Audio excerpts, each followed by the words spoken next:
तो हेलो बच्चों, आज हम लोग क्लास 9th के साइंस देखने वाले हैं, जिसका चैप्टर का हम लोग का नाम है एटम्स एंड मॉलिक्यूल्स। अब एटम एंड मॉलिक्यूल्स होता है क्या? तो देखिए, एटम्स का खोज हम लोग एटम पढ़ लेते हैं आज, और अगला क्लास में मॉलिक्यूल्स पढ़ेंगे। देखिए, सबसे पहले एटम्स होता है क्या? एटम्स का डिस्कवरी किसने किया था? एटम्स कैसे आया? एटम्स क्या है? आप लोग के मन में बहुत सारा सवाल होता है। तो देखिए, एटम्स का डिस्कवरी सबसे पहले हमारे देश के साइंटिस्ट महर्षि कनाद 500 ईसा पूर्व में उन्होंने एटम का खोज किए थे। एटम के बारे में बताएं कि जितना भी आप लोग पार्टिकल, जितना भी आप लोग ब्रह्मांड में कोई भी ऑब्जेक्ट दिख रहे हैं, वो सब पार्टिकल से मिलकर बना होता है। एक छोटे छोटे पार्टिकल से मिलकर बना होता है। और इसी के बारे में बोले कि कोई भी ऑब्जेक्ट को हम इतना छोटा छोटा कर दे, इतना छोटा छोटा कर दे कि उसको फिर से दोबारा फर्दर उसे उसे फर्दर हम उसे छोटा नहीं कर पाएंगे। तो उसी पार्टिकल को नाम दिया कि एटम होता है, जिसे हम दोबारा नहीं, इतना छोटा पार्टिकल जिसे हम अपने नेक्ड आई से भी नहीं देख सकते हैं, उसी को एटम बोलते हैं। तो आइए देखते हैं। इंट्रोडक्शन हो गया। इंट्रोडक्शन देख लिए कि एटम क्या होता है। तो बोले कि एटम से जो होता है, जितना भी आप लोग मैटर देखते हैं, जितना भी पदार्थ आप लोग को दिख रहा है, वो सब एटम से मिलकर बना होता है। एक छोटे छोटे पार्टिकल से मिलकर बना होता है, जिसका नाम उन्होंने दिया कि एटम हुए। और और बहुत सारा साइंटिस्ट आए और एटम के बारे में यही बोले। और कोई कोई साइंटिस्ट आए, यही सब बोले एटम के बारे में। तो आइए देखते हैं एटम के डिटेल, हम लोग चर्चा करते हैं कि एटम होता है क्या। तो देखिए, आज हम लोग टुडे कवर में हम लोग क्या क्या पढ़ने वाले हैं, तो एक बार देख लेते हैं टुडे कवर में क्या क्या पढ़ने वाले हैं। तो देखिए, इंट्रोडक्शन पढ़ना है।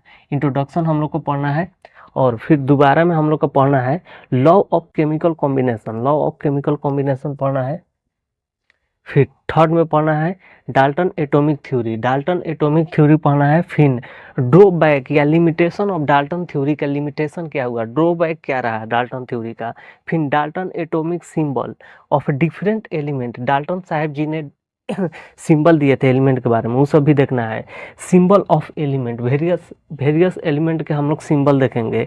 और various element name and atomic number and atomic mass, आज हम लोग ये सब देखने वाले हैं। तो चलिए अब देखते हैं।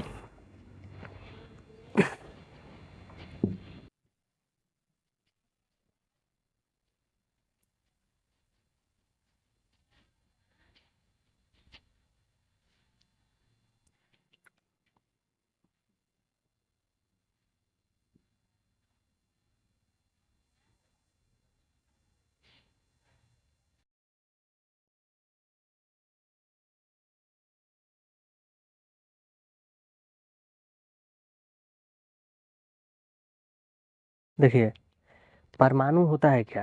तो देखिए, ऑल इन्होंने इन्होंने बोले, महर्षि कनाद जी ने बोले थे। तो अब महर्षि कनाद जी बोल दिए थे, अब इसी को अब मॉडर्न में देखते हैं। मॉडर्न में जितना भी साइंटिस्ट बहुत सारा आए, इस पे चर्चा किए और अपना दिए। अब के हम थ्योरी से देखते हैं, अब के स्टेटमेंट से देखते हैं कि एटम्स होता है क्या। तो देखिए,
देखिए मॉडर्न डिफिनीशन के आधार पे हम लोग एटम्स को देखते हैं। एटम्स होता है क्या, तो देखिए all matter are made up of particle, then this particle is called atoms, these atoms are participate during chemical reaction। देखिए बोल रहा है क्या कि जितना भी मैटर होता है ना वो एक पार्टिकल से मिलकर बना होता है, और यही पार्टिकल एटम कहलाता है। यह जो बोतल है या हम लोग हैं सब एटम से मिलकर बना होता है। ये जो बोतल है एक छोटा छोटा एटम से मिलकर बना होता है, छोटा छोटा। इसको इतना हम छोटा कर दें कि फर्दर इसे दोबारा नहीं किया जा सकता है। डाल्टन साहब यही बोले थे कि आगे हम पढ़ाएंगे, अभी नहीं, आगे हम लोग पढ़ाएंगे डाल्टन एटॉमिक थ्योरी। अभी बस इतना ही समझिए। यह बोले थे कि जो हमारा महर्षि कर्णाद जी बोले थे कि एटम्स जो होता है ना एक छोटा पार्टिकल होता है, इतना छोटा पार्टिकल होता है जिसे हम अपने नेगलेक्ट आई से नहीं देख पाते हैं। मान लीजिए कि यह बोतल को इतना छोटा छोटा कर दें कि जिसे हम फर्दर उससे छोटा नहीं कर सकते हैं, इतना छोटा पार्टिकल, उसी पार्टिकल को एटम कहते हैं। तो आइए देखते हैं एटम्स। और यही atom, this atom are participate during chemical reaction जो केमिकल अभिक्रिया होता है, रासायनिक अभिक्रिया होता है, जो भाग लेता है रासायनिक अभिक्रिया के, तो एलिमेंट के एटम्स ही भाग लेते हैं। एटम्स के भाग लेते हैं केमिकल रिएक्शन के दौरान एलिमेंट में उसका एलिमेंट के एटम ही भाग लेते हैं केमिकल रिएक्शन के दौरान। यह बोल रहा है कि this atom are participate during a chemical reaction के दौरान उसका एलिमेंट का एटम ही भाग लेते हैं।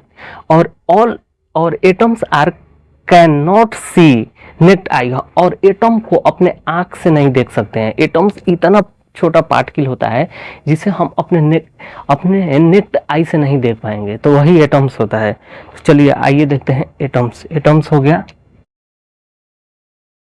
चलिए आगे देखते हैं।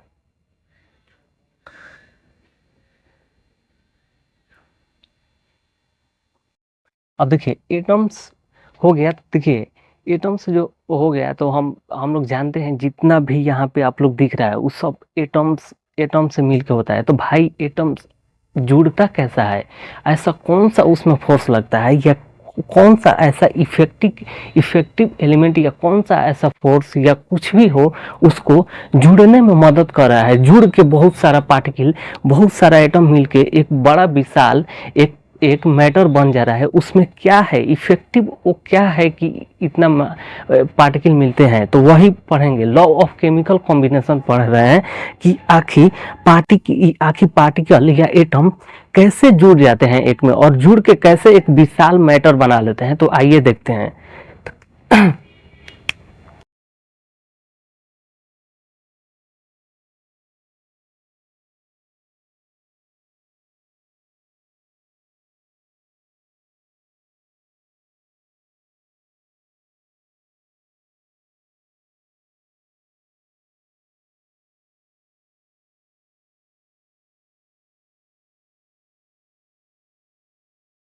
देखिए लॉ ऑफ केमिकल कॉम्बिनेशन सबसे पहले देखते हैं।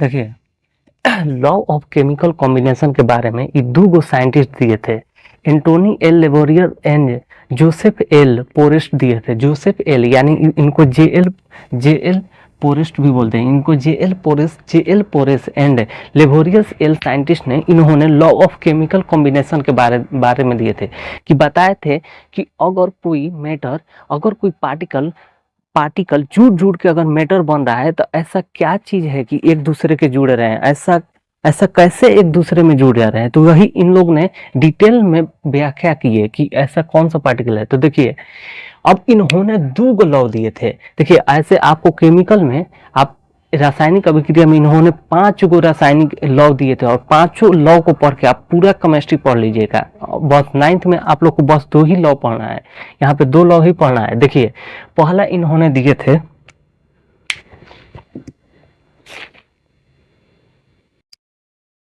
पहला इन्होंने दिए थे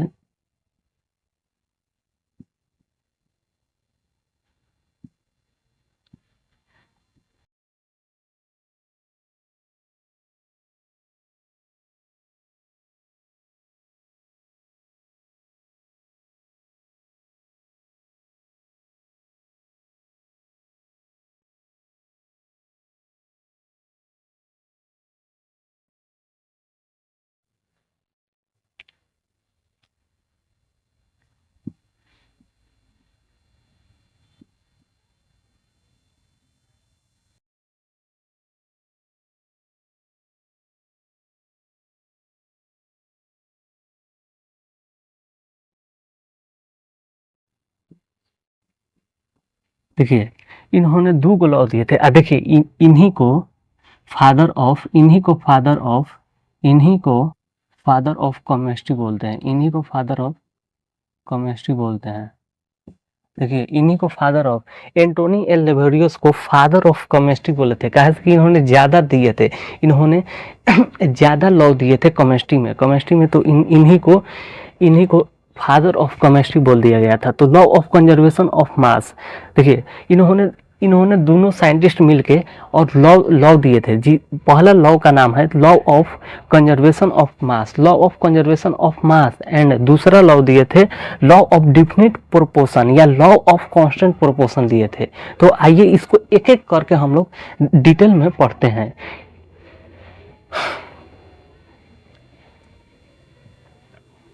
देखिए law of conservation of mass क्या होता है। देखिए law of conservation of mass यह बोले थे कि जितना भी, अगर मान लीजिए यह बोले थे कि कोई भी पदार्थ या कोई भी मैटर अगर केमिकल रिएक्शन कर रहे हैं तो उसका मास कांस्टेंट रहता है, मास नहीं बदलता है। मास जो इनलेट में जो मास रहता है, हम इनपुट में जो मास रहता है, वो आउटपुट में भी मास वही सेम ही रहता है, उन लोग का मास नहीं बदलता है। केमिकल रिएक्शन होने के बाद अगर मान लीजिए कि कोई हम एलिमेंट या कोई हम पदार्थ लिए, कोई भी मैटर लिए, और उन दोनों को लेकर हम एक हम केमिकल रिएक्शन कराएं, हम लैब में बैठ गए और लैब में बैठ के उसको केमिकल रिएक्शन कराएं। मान लीजिए कि मेरे पास 5 ग्राम हाइड्रोजन ले लिए और 10 ग्राम ऑक्सीजन ले लिए, हम उस दोनों को केमिकल रिएक्शन कराएं, तो इस लॉ बोलता है कि आप जो मास इनलेट में है यानी कि 5 ग्राम और 10 ग्राम है, तो आपको रिएक्शन करने के बाद आपको H2O मिला तो 15 ग्राम का ही होना चाहिए, आपको उसका मास बदलना नहीं चाहिए, मास उसका सेम होना चाहिए, कांस्टेंट होना चाहिए। तो यही बोले थे कि mass neither be created nor be destroyed, mass neither be created nor be destroyed, mass को हम लोग ना तो नष्ट करते हैं और ना ही उसको हम ना ही उसको मास को क्रिएट कर सकते हैं, बना सकते हैं। ड्यूरिंग द केमिकल रिएक्शन के दौरान मास को नष्ट नहीं कर सकते हैं, और मास को, मान लीजिए कि हम केमिकल रिएक्शन कराएं तो मास उसका चेंज नहीं होगा, मास चेंज नहीं होगा ना, मास उसको एक्स्ट्रा बढ़ेगा। यही बोला था इस लॉ के अनुसार। तो देखते हैं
देखिए क्या बोल रहा है कि इस लॉ के अनुसार mass neither be created nor be destroyed during a chemical reaction के दौरान आप मास को ना ही तो डिस्ट्रॉयड कर सकते हैं, ना ही नष्ट होता है, और ना ही आप उसको क्रिएट कर सकते हैं ड्यूरिंग ए केमिकल रिएक्शन के दौरान। केमिकल रिएक्शन के दौरान आप नहीं कर सकते हैं।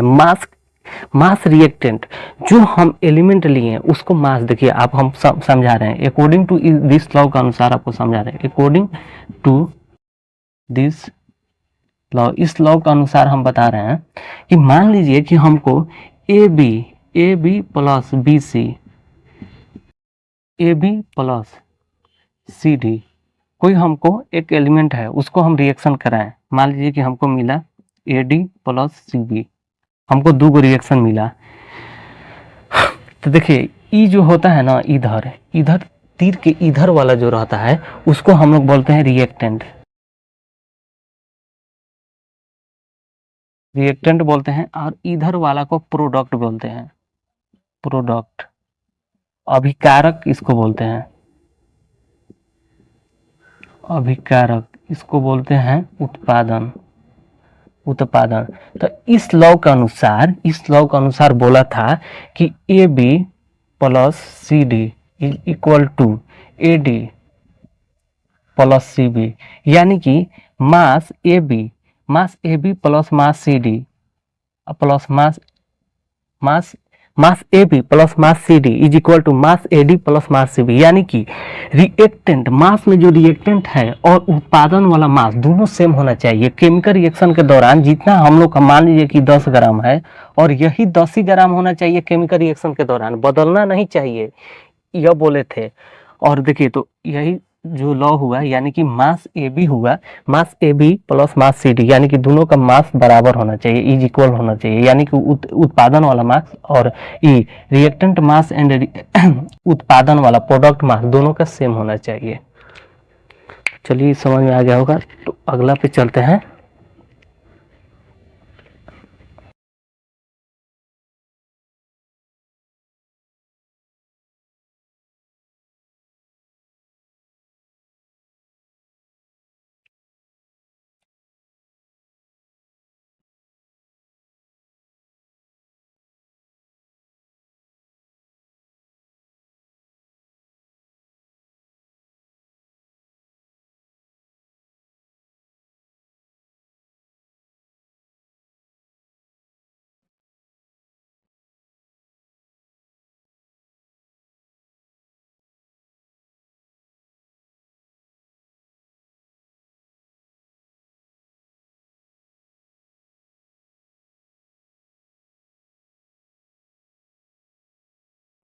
देखिए law of definite proportion and law of constant proportion क्या होता है, तो आइए समझते हैं।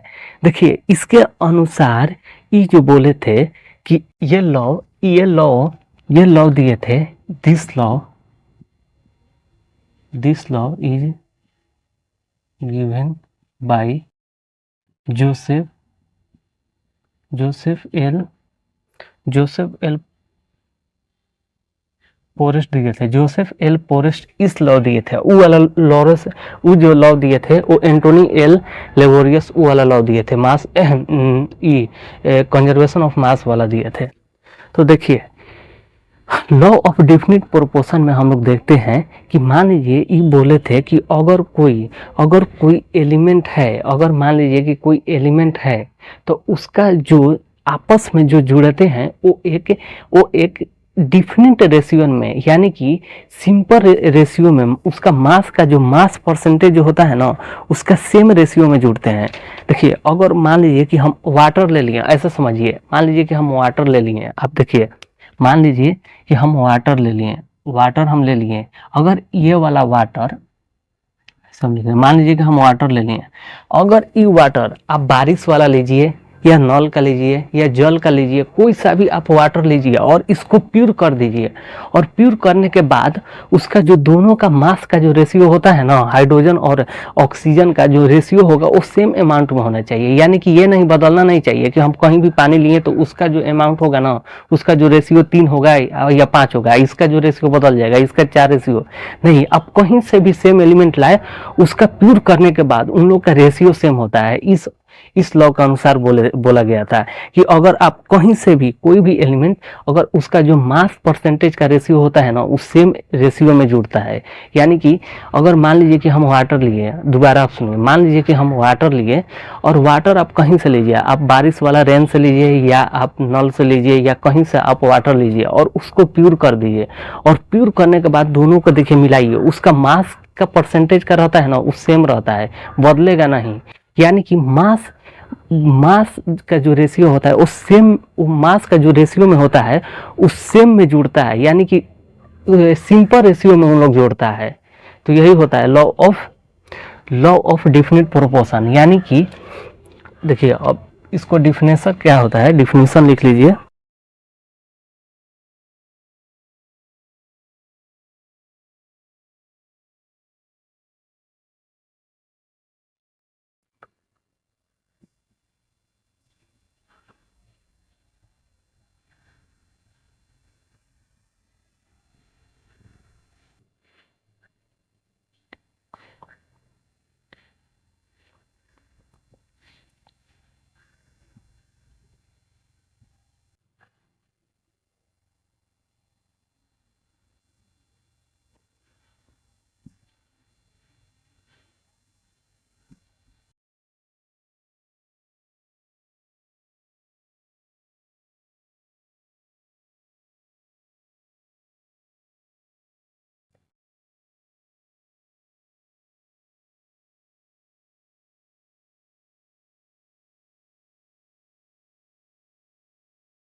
देखिए क्या बोल रहा है, according to this law chemical compound is made up of same element combined together in a same ratio. यानी कि दोनों जो जुड़ता है, यानी कि कोई भी आप एलिमेंट लिए, मान लीजिए कि सेम एलिमेंट लिए, उसका प्रोपोर्शन जो होता है ना उस जो जुड़ता है उस सेम रेशियो में, यानी कि मास का रेशियो में उसका मास निकालिए। मान लीजिए कि हम देखिए, मान लीजिए कि हम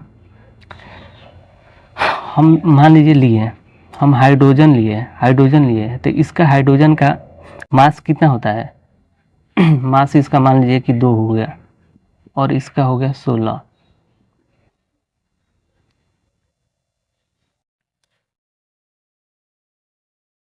इसका 1 हो गया, मान लीजिए इसका 16 हो गया, इसका 2 16 और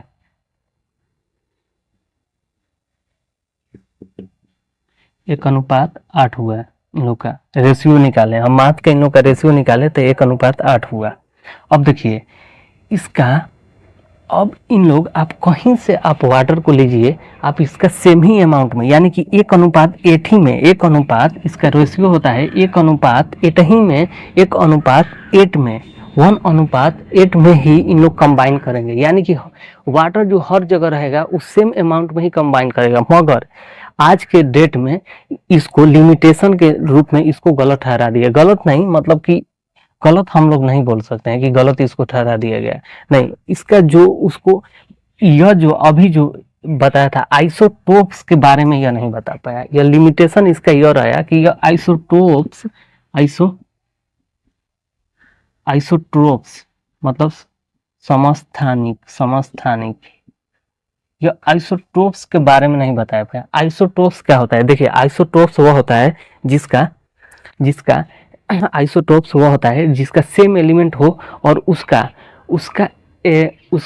एलिमेंट सेम एलिमेंट हो, उसका परमाणु संख्या यानी कि एटॉमिक नंबर सेम हो परंतु एटॉमिक मास अलग अलग हो, तो उससे हम लोग समस्थानिक करेंगे। देखिए हाइड्रोजन का होता है, देखिए हाइड्रोजन का अवर अप एक समस्थानिक होता है, D2O होता है, ड्यूरेलियम होता है, D2O होता है, एक हाइड्रोजन का D2O होता है। तो इसका जो हाइड्रोजन का होता है तो इसका निकालिएगा तो इसका क्या अनुपात हुआ, 1:1 हुआ। इसका 1:1 नहीं होता है, इसका अनुपात होता है,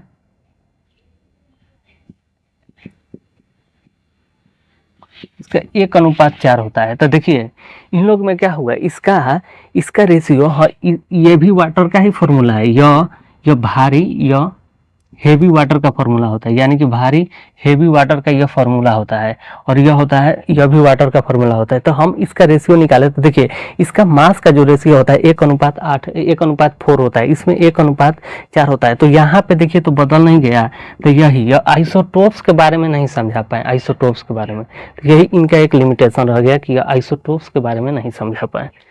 तो चलिए, हमको आशा है कि आप लोग को लॉ ऑफ डिफिनिट प्रोपोर्शन समझ में, आप लोग ऐसे समझिए कि देखिए, मान लीजिए, ऐसे समझिए एकदम सिंपल भाषा में, मान लीजिए कि हम वाटर को आप मन में उतारिए, मान लीजिए कि हम वाटर को लिए और वाटर को हम कहीं से लेके आए, उसका जो मास का रेशियो होगा ना, वो मास जो जुड़ेंगे वो सेम रेशियो में जुड़ेंगे, यानी कि हम हाइड्रोजन और ऑक्सीजन का होगा तो उस सेम ही रेशियो में जुड़ेंगे, ये ना कि अलग में, या ना कि हम एगो हाइड्रोजन यहाँ से, हम वाटर यहाँ से लाएं, मान लीजिए कि हम वाटर रेन से लाएं और एक वाटर हम ला दिए नल से ला दिए, और दोनों का हम प्यूर करके देखें, प्यूर करने के बाद देखें कि दोनों का जो रेशियो होता है वो सेम नहीं है, तो ये नहीं होना चाहिए। यानी कि आप, यह लॉ के अनुसार बोला गया था कि आप कहीं से आप कोई भी एलिमेंट लाइए, सेम एलिमेंट, उसका जो मास का रेशियो होता है ना, वो सेम रेशियो में जुड़ते हैं, अलग अलग ना। तो यही इसका हुआ। चलिए,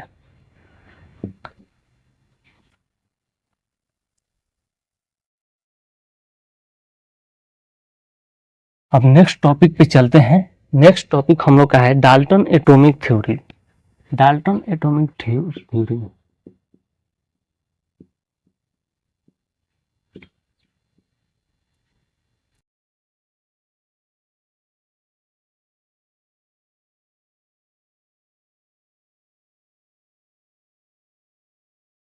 देखिए डाल्टन एटॉमिक थ्योरी क्या होगा। देखिए, सबसे पहले डाल्टन से, जॉन डाल्टन के बारे में समझते हैं कि जॉन डाल्टन साहब एक साइंटिस्ट थे, जिन्होंने, पहला यही वैज्ञानिक थे जिन्होंने एटम्स के डिटेल में जाके एटम्स को एकदम डिटेल व्याख्या किए, यही पहला साइंटिस्ट थे। जितना भी साइंटिस्ट आए, ये महर्षि कनाड जी, इन लोगों ने बोल दिए कि मैटर जो होता है छोटे छोटे पार्टिकल से मिलकर बना होता है, और एक साइंटिस्ट आए वो भी बोल दिए कि मैटर जो होता है एक छोटे छोटे पार्टिकल से बना होता है। बस इन लोग बोले, हम आपसे नहीं बोले कि भारत के पास खाली मुजबानी बोल देता था, इन लोग के पास कोई लिखित व्याख्या नहीं था कि हम लिखित उसको बना के एक स्टेटमेंट स्टेटमेंट दे, उसको समझाए, तो इन लोग के पास ऐसा नहीं था। तो और ना इन लोग पेटेंट कराए अपने नाम पे। और जो अभी जो हम लोग डाल्टन के बारे में, डाल्टन साहब एक पहला ऐसा वैज्ञानिक थे जिन्होंने एटम्स के बारे में डिटेल व्याख्या की है, एटम्स के बारे में डिटेल जाके व्याख्या की है कि एटम्स होता है क्या, एटम्स कंबाइन कैसे करते हैं, ये सब एटम के पास ऐसा कौन सा इफेक्टिव फोर्स या कौन सा एथी है जो एटम्स अपने में मिल के बना होता है। तो यही एटम्स डाल्टन साहब जी ने एटॉमिक थ्योरी दी है। और देखते हैं कि क्या क्या इन्होंने अपना थ्योरी दी है, एटॉमिक थ्योरी क्या क्या दी है, डाल्टन ने एटॉमिक थ्योरी क्या दी है। तो इन्होंने वही बात बोले जो जो महर्षि कनाड जी बोले थे, यही वही बात बोले थे कि मैटर जो होता है ना, all matter are made up of a particles, और यही पार्टिकल को एटम बोलते हैं। सेम ये भी बात बोले, पहला पहला जो इनका था यही बात बोले कि all matter are made up of,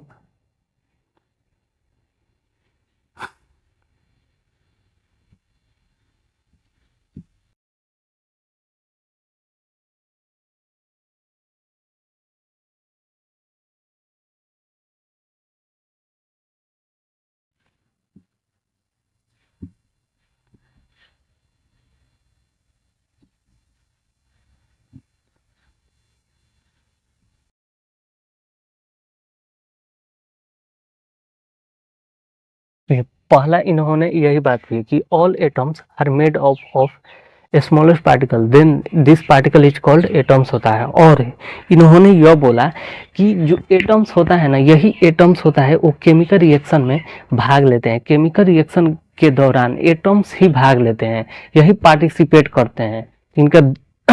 और यह बोले कि दिस एटम्स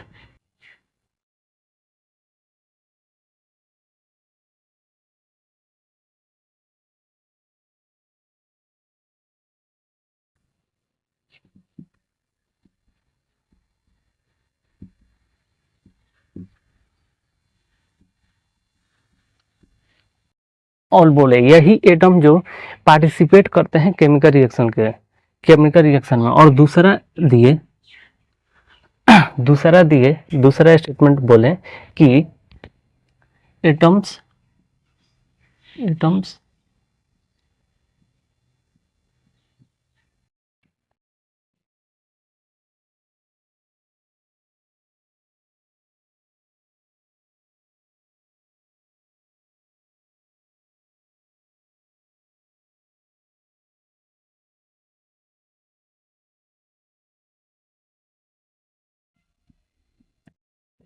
बोले कि atom are does not divisible, और यह बोले कि एटम्स को हम और इससे छोटा नहीं कर सकते और इसको डिवाइड नहीं कर सकते। यही एक छोटा पार्टिकल है जिसके आप किसी के दौरान आप इसको एटम्स को और छोटा नहीं कर सकते हैं। केमिकल रिएक्शन के दौरान इसको छोटा नहीं कर पाए।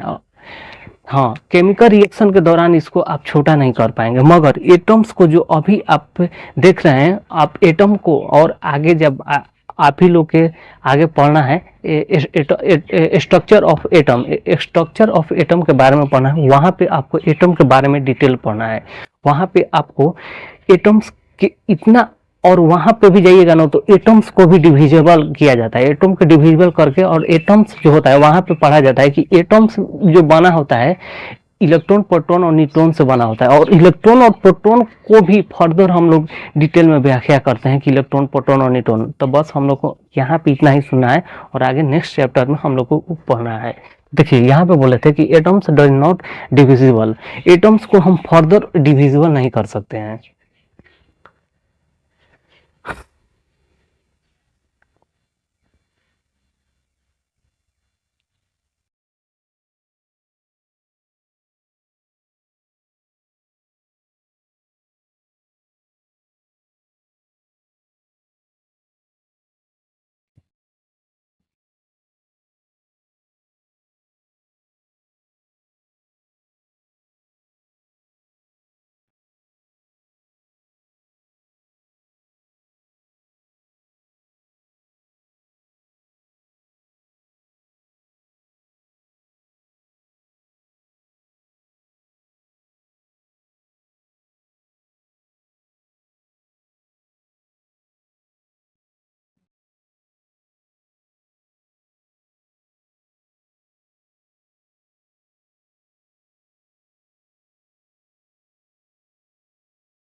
देखिए, same atoms of element are similar, same तरह के atoms are similar in all thing. यह क्या बोल रहा है कि यह बोले थे कि जितना भी सेम तत्व के एलिमेंट होता है ना, सेम तत्व का एलिमेंट वो हर जगह में सेम होता है। यानी कि हम बोले कि हाइड्रोजन, हम एक एलिमेंट उठाए, मान लीजिए कि हम हाइड्रोजन एक एलिमेंट उठाए और बोले कि हाइड्रोजन का जितना एलिमेंट है ना, जितना एटम्स है, मान लीजिए कि हम हाइड्रोजन उठाए, हम हाइड्रोजन एटम्स एक उठाएं और इसका हाइड्रोजन हम एलिमेंट उठाए और इसका हम एटम्स लिए, मान लीजिए कि जितना इसका एटम्स है इसका हम एटम लिए और बोले कि इसका जितना भी एटम्स है ना वो हर जगह उस सब चीज में सेम होगा। परमाणु size, shape, size, chemical reactive, इस सब में जितना में हर चीज में होगा वो सेम होगा, ये बोले थे। अब दूसरा का समझिए।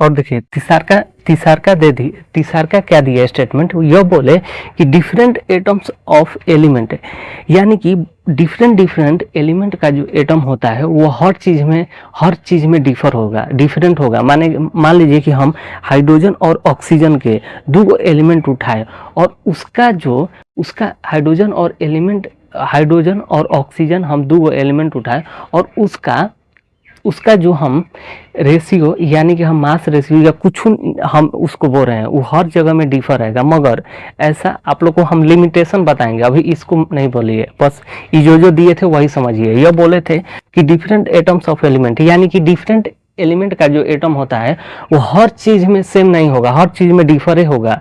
हर चीज में परमाणु संख्या या परमाणु द्रव्यमान शेप साइज हर चीज में डिफरेंट होगा। और चौथा देखिए क्या बोले थे,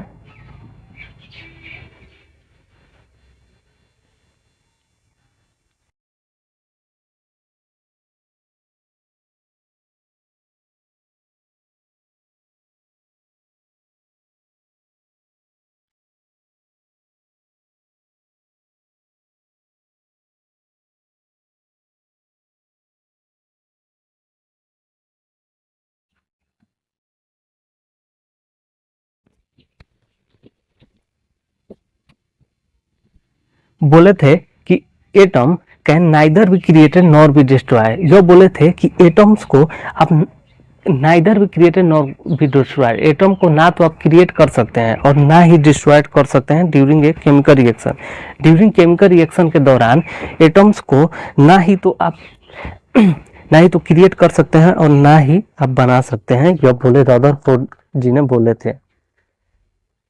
एक मिनट आप लोग, खत्म हो गया है।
यह बोले थे कि एटम्स ऑफ डिफरेंट एलिमेंट का जो एटम होता है इज कंबाइन, वो कंबाइन करता है फिक्स रेशियो में, फिक्स रेशियो में वो कंबाइन करता है।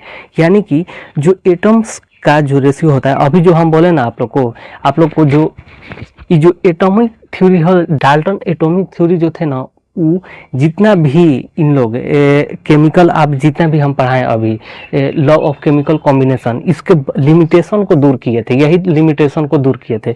बोले atoms of different element is combined in a fix ratio में, सिंपल रेशियो में यह कंबाइन करता है। और यह बोले कि atom are does not divisible, atom को दोबारा आप डिविजिबल नहीं कर सकते हैं, इतना छोटा पार्टिकल होता है वो डिविजिबल आप नहीं कर सकते हैं। और यह बोले थे, हाँ, ड्यूरिंग ए केमिकल रिएक्शन में, ड्यूरिंग केमिकल रिएक्शन लिख दीजिए।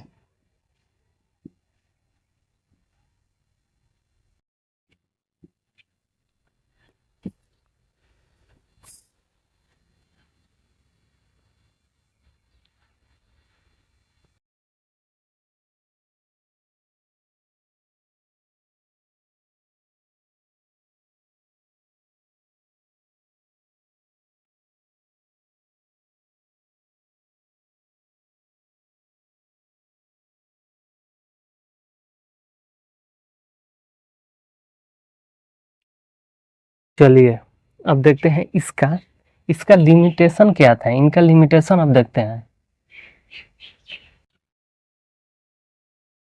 लिमिटेशन या ड्रॉबैक देखते हैं, ड्रॉबैक क्या है।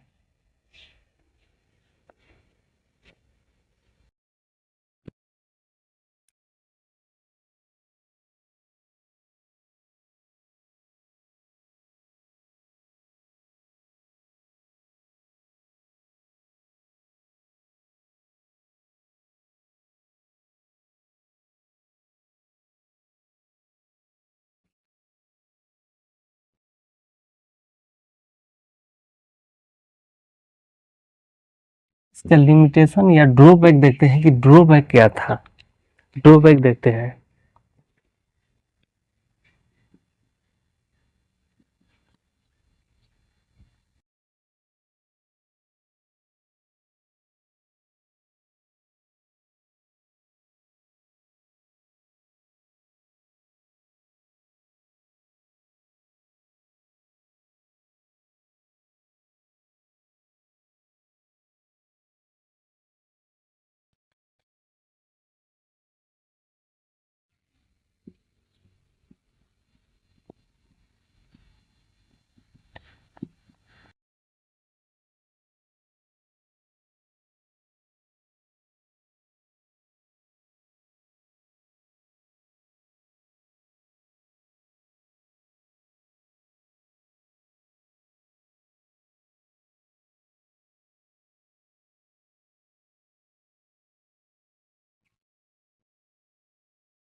देखिए इनका लिमिटेशन क्या होता है, ये लिमिटेशन क्या था है।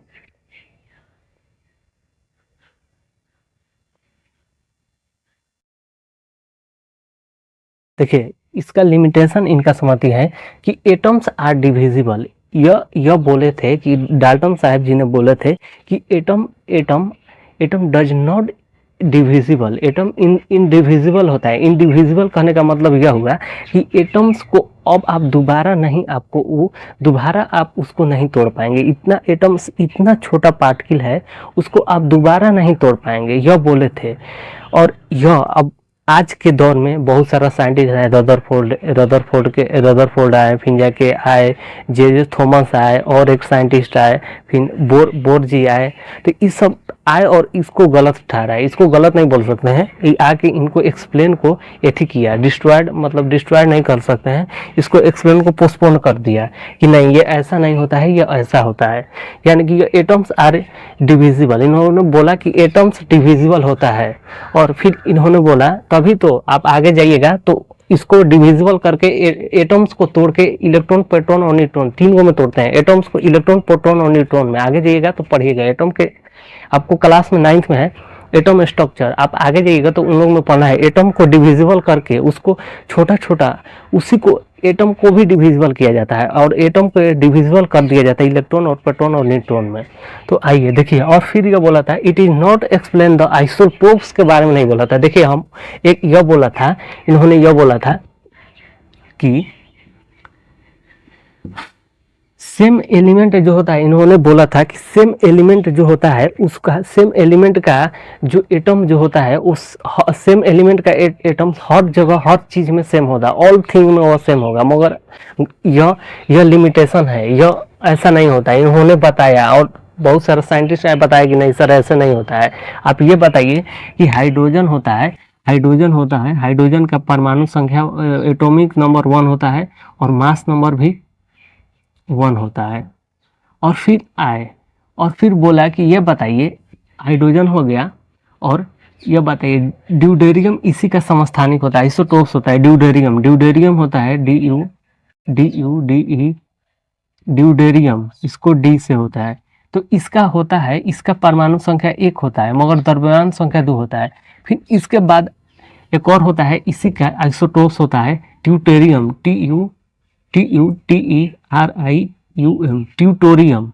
ट्यूटोरियम का एटॉमिक नंबर 1 होता है और एटॉमिक मान 3 होता है।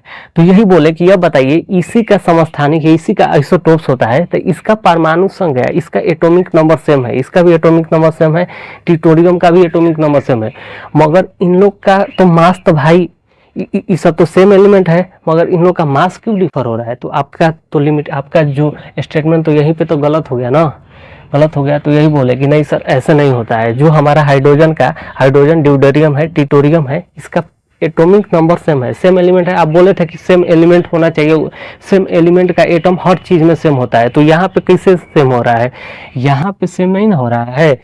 यहाँ पे देखिए हाइड्रोजन का एटॉमिक नंबर 1 होता है, एटॉमिक मास 1 होता है, ड्यूडोरियम इसी का होता है, आइसोटोप्स होता है। देखिए इसका ड्यूडोरियम का होता है, ड्यूडोरियम का एटॉमिक नंबर 1 होता है पर एटॉमिक मान 2 होता है, ट्यूटेरियम का एटॉमिक नंबर 1 होता है और एटॉमिक मास 3 होता है। तो भाई इस सेम का है, इसका तो मास तो बदल रहा है, तो सेम एलिमेंट है, तो आपका ये सही कैसे है?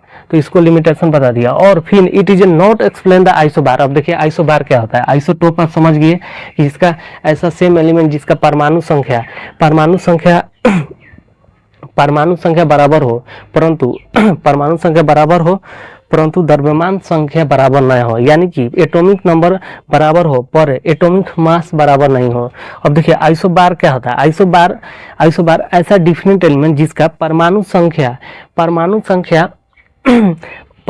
परमाणु एटॉमिक मास सेम होना चाहिए, एटॉमिक नंबर डिफरेंट होना चाहिए, यह बोला था। आइसोबार का मतलब क्या हो गया कि ऐसा डिफरेंट ऐसा एलिमेंट जिसका एटॉमिक मास सेम होना चाहिए और एटॉमिक नंबर डिफरेंट होना चाहिए। देखिए आर्गन का जो होता है, argon, calcium and potassium, argon, potassium and calcium. देखिए आर्गन का 18 होता है एटॉमिक नंबर, आर्गन का एटॉमिक नंबर। देखिए रिप्रेजेंटेशन थोड़ा सा बता रहे हैं, रिप्रेजेंट मान लीजिए कि यही एक्स एलिमेंट है, इसका एटॉमिक नंबर को यहाँ पे लिखा जाता है, बेस पे लिखा जाता है एटॉमिक नंबर, यहाँ पे एटॉमिक नंबर लिखा जाता है और यहाँ पे एटॉमिक मास।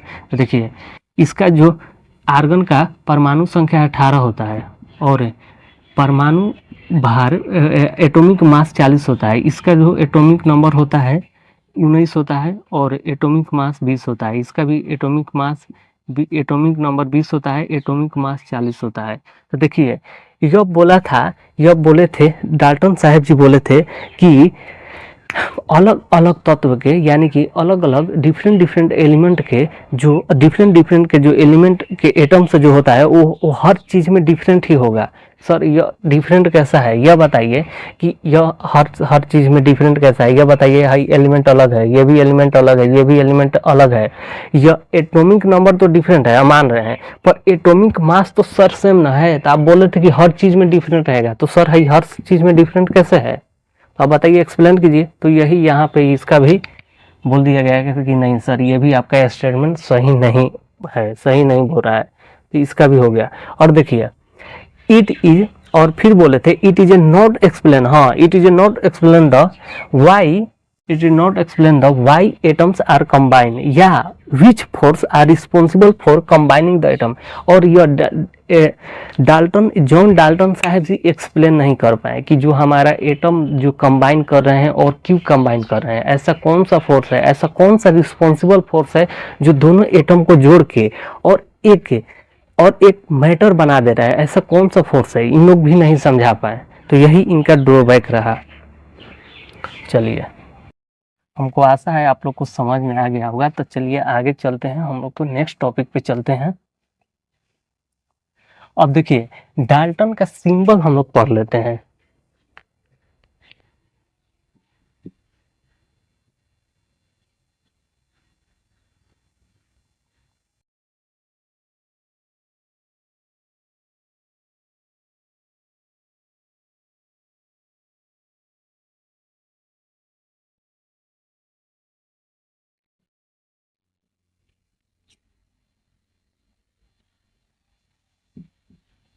देखिए डाल्टन साहब जी ने एटॉमिक सिंबल दिए थे।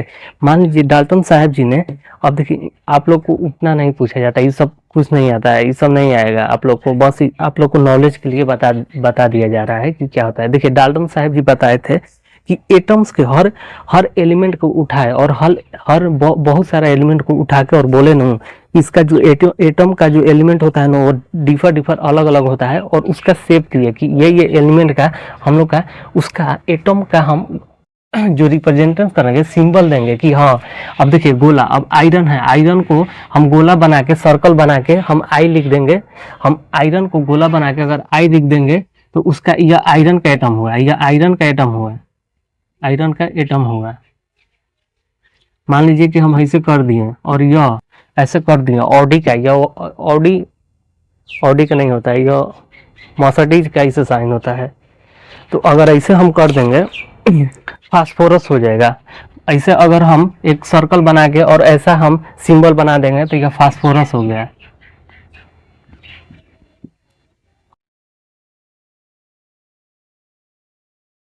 यह फास्फोरस हुआ। मान लीजिए कि सर्कल बना के हम सी लिख दिए तो यह हो गया कॉपर, हो गया कॉपर हो गया। और बोले थे, और मान लीजिए कि हम सर्कल बना के और हम एक बिंदु दे दिए और एक हम बिंदु दे दिए तो ये हो गया हाइड्रोजन हो गया। देखिए यही सब होता है, सिंबल आप लोग में उतना नहीं पढ़ा होता है। और हम सर्कल बना के इस लेंगे तो सिल्वर हो जाएगा, सिल्वर हो जाएगा। अगर सर्कल में एल लिख देंगे तो लेड हो जाएगा। यही होता है, यही सिंबल दिए थे, अपना अपना बहुत सारा सिंबल दिए थे। अगर हम ऐसे, अगर हम सर्कल बना दिए और ऐसे कर दिए, ऐसे कर दिए, ऐसे कर दिए, ऐसे कर दिए, ऐसे, और बीच में हम जी लिख दिए तो यह गोल्ड का हो गया, गोल्ड का एटम का रिप्रेजेंटेशन हो गया। ये सब एटम का रिप्रेजेंटेशन डाल्टन साहब जी ने एटम के रिप्रेजेंटेशन बनाए कि हम एटम्स के, हम डिफरेंट टाइप के एलिमेंट को, एटम को कैसे हम दर्शाएंगे, हम कैसे, ऐसे तो हम मान लीजिए कैसे बताएंगे कि ये जो है गोल्ड का है, ये आयरन का है, यह कॉपर का है। तो यह एक दिए कि हाँ इस एटम का, इस एलिमेंट का, एटम का हम रिप्रेजेंटेशन ऐसे करेंगे। तो आशा है आप लोग को समझ में आ गया होगा।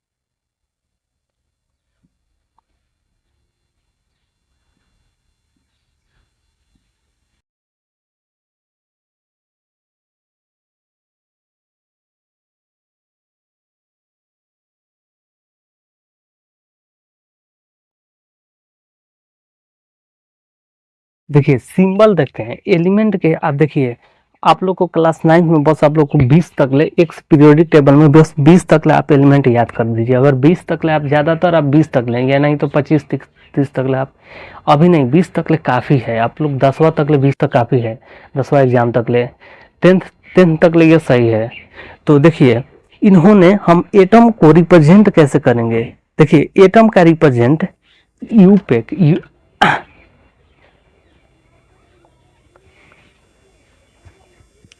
देखिए इसका सिंबल ऑफ एलिमेंट यूपेक से हम इसके यूपेक से दर्शाया जाता है। देखिए एक यूपेक हो गया इंडियन क्या था IUPAC, Indian International Union of pure, International Union of pure and applied chemistry, International Union of pure applied chemistry, यही डिसाइड किया है इसी इसी के। तो समझिए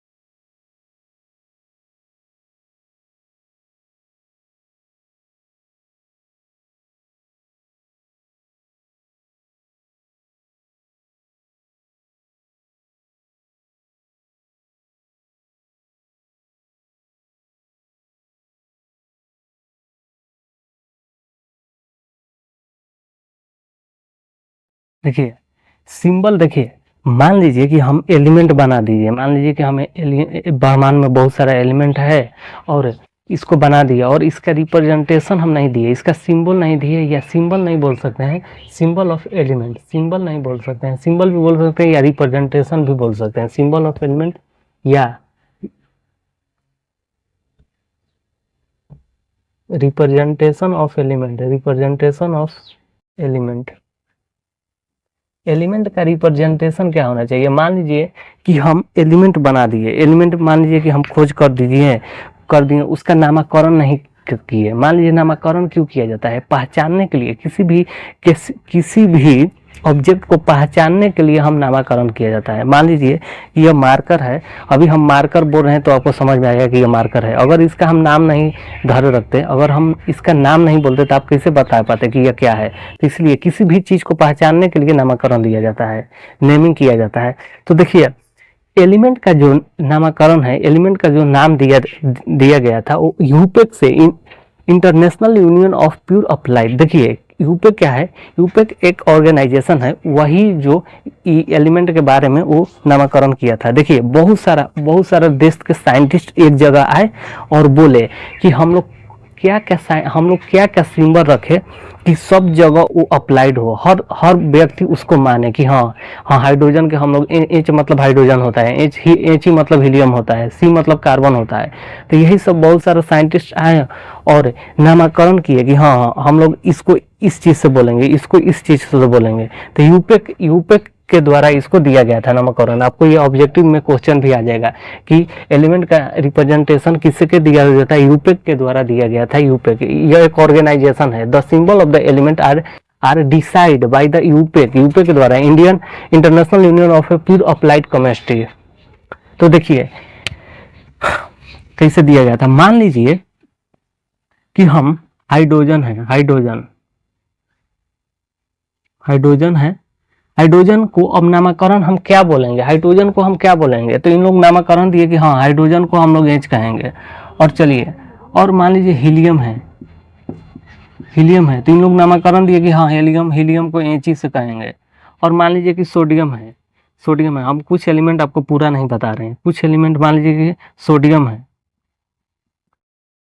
सोडियम है तो उसको हम एन से कहेंगे।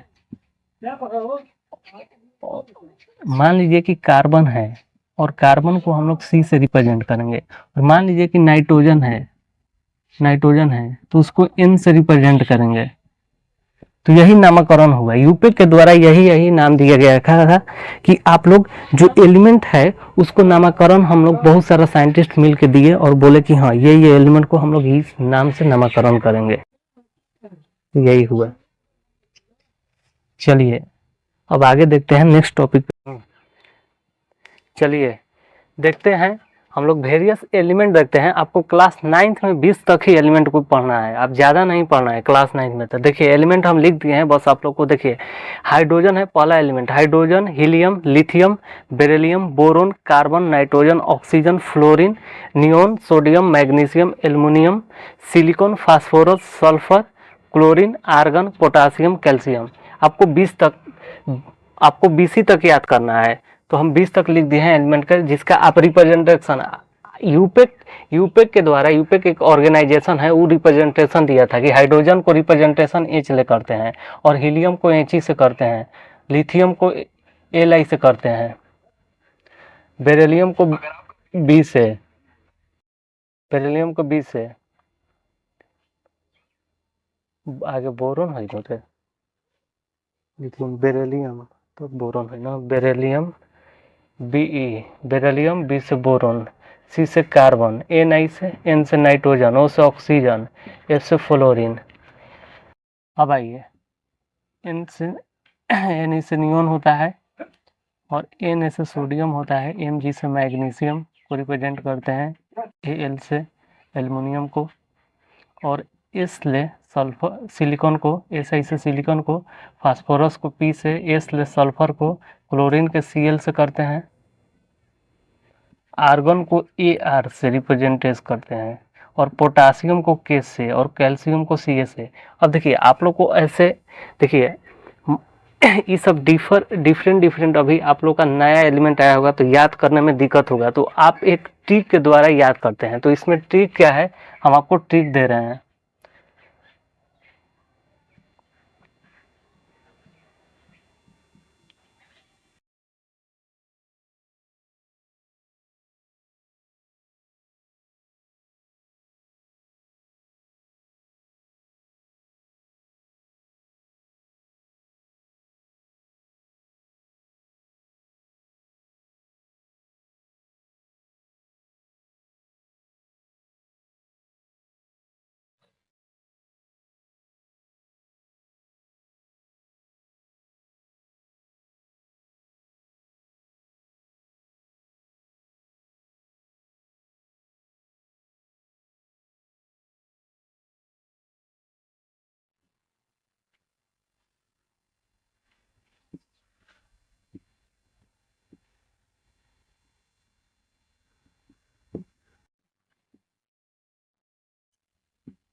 देखिए इसको ट्रिक क्या है, देखिए आप ऐसे याद कर सकते हैं कि हाय हेलो लिसन ब्यूटीफुल बेबी, आप 5 गो के ग्रुप में याद कीजिए। आप 5 गो एक ग्रुप में बनाइए। देखिए ये 5 गो हम ग्रुप बनाइए, ये 5 गो आप ग्रुप बनाइए, फिर इस 4 गो ग्रुप बनाइए।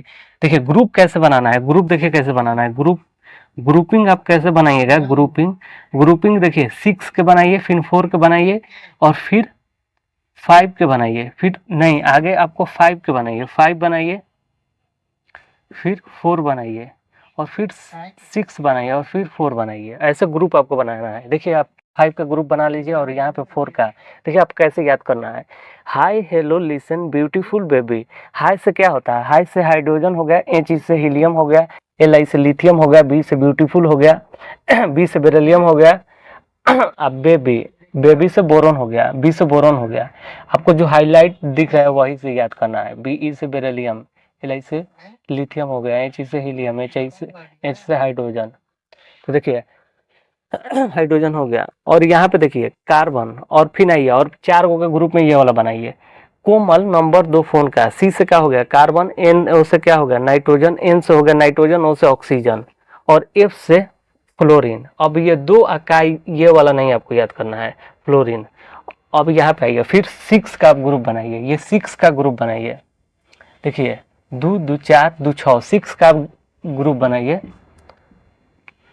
और ऐसे याद कीजिए। नीना मांगे आई से photo, Neena, N N E से नियोन हो गया, एन ए से सोडियम हो गया, नीना, एन से एन ई से नियोन, एन ए से सोडियम, एम मांग, एम जी से क्या हो गया मांग, एम जी से मैग्नीशियम हो गया, ए आई। यहाँ पे देखिए ए आई है, यहाँ पे आपको एल पढ़ना है, क्योंकि यह टिक से बैठाने के लिए यहाँ पे लिखा गया है। ए आई से एल्युमिनियम होता है, ए आई से एल्युमिनियम नहीं होगा, ए एल से आपको ए एल यहाँ पे एल पढ़ना है, ए एल से एल्युमिनियम, एस आई से सिलिकॉन, फिर पी से फास्फोरस, एस ले सल्फर हो गया, और सी से क्लोरीन हो गया, ए आर से आर्गन, और ए से आर्गन हो गया, ए आर से आर्गन हो गया, के से पोटासियम हो गया, और सी ए से कैल्शियम हो गया। अब देखिए अब इसका एटॉमिक नंबर आप याद कीजिए। यहाँ पे एटॉमिक नंबर इसका 1 हो गया, इसका एटॉमिक नंबर 2 हो गया, इसका एटॉमिक नंबर 3 हो गया, इसका 4 हो गया, इसका 5 हो गया, इसका 6 7 8 9। अब इसका देखिए, इसका एटॉमिक नंबर 10 होता है, और इसका 11th होता है, इसका 12 होगा, इसका 30 होगा, इसका 40 होता है, इसका 50 होगा, इसका 60 होगा, 70 होगा, इसका 80 होगा, इसका 90 होगा, इसका 20 होगा। आपको 20 तक ले आपको याद करना है। अभी तक ले आपको इसका एलिमेंट का नाम याद कर लीजिए, और इसका एटॉमिक नंबर याद कर लीजिए, बस इतना ही काफ़ी है 9 तक ले। तो चलिए अगला हम लोग क्लास में मिलते हैं। Thank you.